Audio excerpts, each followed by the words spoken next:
In today's episode of Today in World War II, April 26th, London seriously considers withdrawing from Norway. A huge convoy leaves England for Egypt. Uh, the USS Intrepid is launched. I'm not sure that's good news. The Butcher of Crete is kidnapped on Crete. Uh, Magda Goebbels refuses to evacuate her children, and the Fifth Army in Italy captures Verona. Let's get started. So on April 26, 1940, London seriously begins considering to completely withdraw from Norway. I'm surprised it took them this long. As we see, it was a clown show. They weren't ready.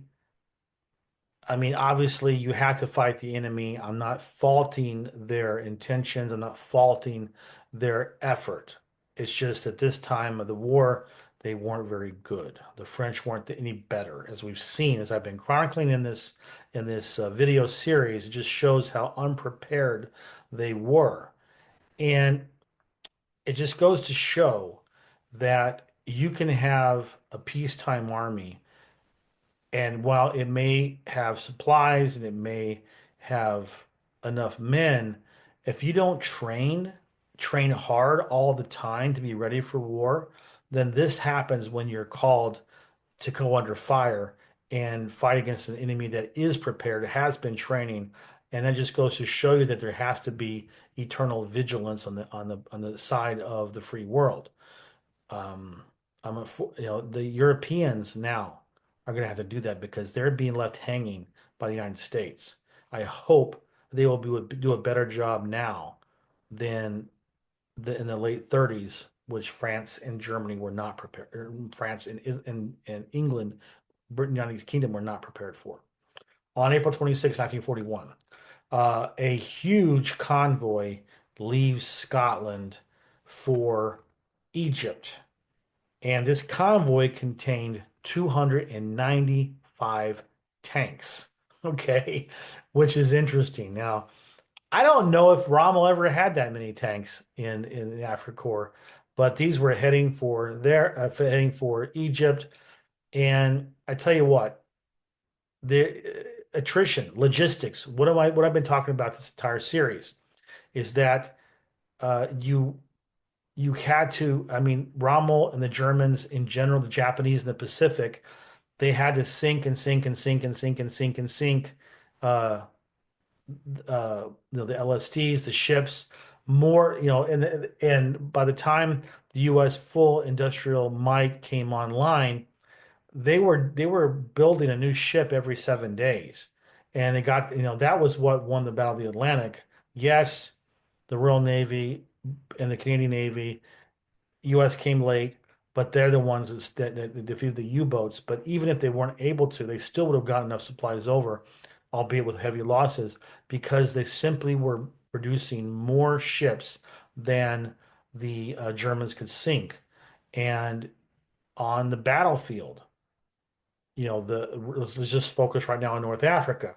They were producing and reinforcing more tanks and more trucks and so on and so forth than Rommel and the Italians and the Afrika Korps could destroy. That ultimately is what wins the battle because by all rights, if you didn't have that heavy amount of reinforcements and resupply going on, Rommel would have won. He was by far the best general. The Afrika Korps was better than the Brits and the Australians and the Commonwealth soldiers. Just a fact, right? But but I'm not this is not a slight on the Brits and the Aussies and the Commonwealth troops. They were great. But the maneuver warfare, the Afrika Korps was better. Their leadership was better. But they didn't have the logistics behind them, and that's why they won. Why the Allies won. Um, on April 26, 1943, the U.S. aircraft carrier, the USS Intrepid, was launched in Virginia. And it's not a good sign if you're a sailor and you're a member of the crew of a ship that is nicknamed the Evil Eye. So this ship had a history of being, you know, having bad luck. Let's put it that way. That's why they called it the Evil Eye. And that tradition continued centuries ahead, you know, in the Federation of Planets, where you had the USS Intrepid, which was eaten by a huge amoeba, space amoeba. Okay. That's a Star Trek joke. Sorry about that. Okay. On April 26, 1944, Heinrich Kreipe, who was known as the Butcher of Crete, was kidnapped by British operatives on Crete. And all I can say is that, if you can take out any enemy personnel whose nickname was a butcher. That's a good thing, right? I'm not going to get deep into this, but yes, it was very noteworthy and good for the Brits taking that monster out. And on April 26, 1945, um, one of Mrs. Gerber's acquaintances there in the bunker, Hannah Reich, she did everything she could to convince Mrs. Goebbels in the Führer bunker to let her take the Goebbels children to safety. But Magda was a good Hausfrau, and she says, Nein, nein, das ist mein Mann, you know.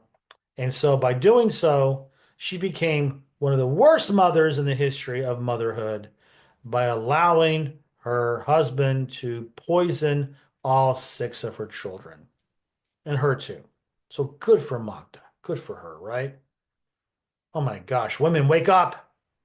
And on April 26th, finally, the U.S. Fifth Army in Italy captures Verona, and Italian partisans take Genoa, and they start an uprising in Milan. So I keep thinking about Shakespeare and Romeo and Juliet, right? He was from Verona. So I don't know. I was gonna make a joke, but I'm not going to. It's stupid. Okay, so anyway, thanks for being here. I appreciate you. I enjoy doing these videos so much. I'm glad you're watching them. I'll see you tomorrow.